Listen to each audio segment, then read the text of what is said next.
themselves. But this was scary.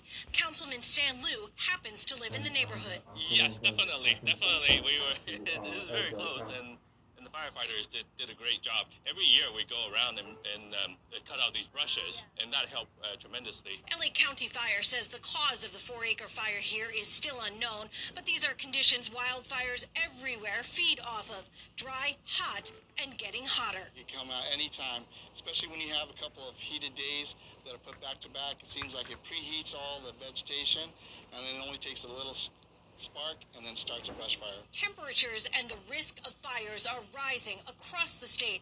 At Yosemite, fire crews have so far successfully battled back at least 1,500 acres of flames, threatening the giant sequoias and triggering evacuations. But there is growing concern the weather could complicate the firefight. It looks pretty scary, and we're going full force on our suppression tactics. Alert neighbors noticed the smoke and called in the fire as it was just beginning.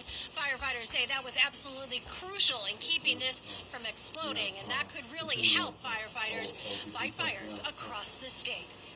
In Dakar, I'm Lori Perez, CBS 2 News.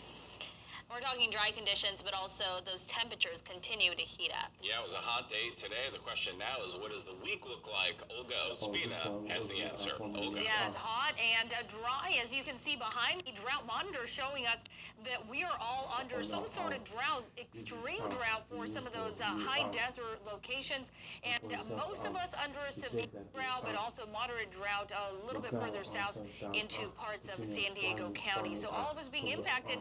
And then, of course, the very hot temperatures we continue to experience.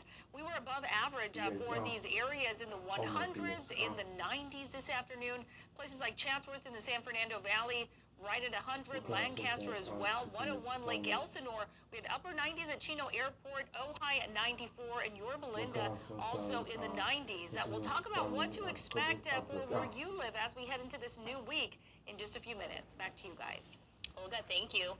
Well, tonight police are trying to track down the killer of a 17-year-old boy in Anaheim. Officials believe the teen is an innocent victim of gang violence, and the shooting happened Friday night on North Acacia Street near La Palma Avenue. Paramedics took him to the hospital where he died. Officers do not believe the victim was a gang member, but they do believe that the suspects who took off may be.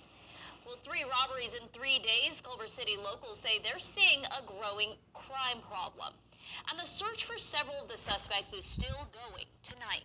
One of the places that was hid this weekend was a Whitehead on Culver Center.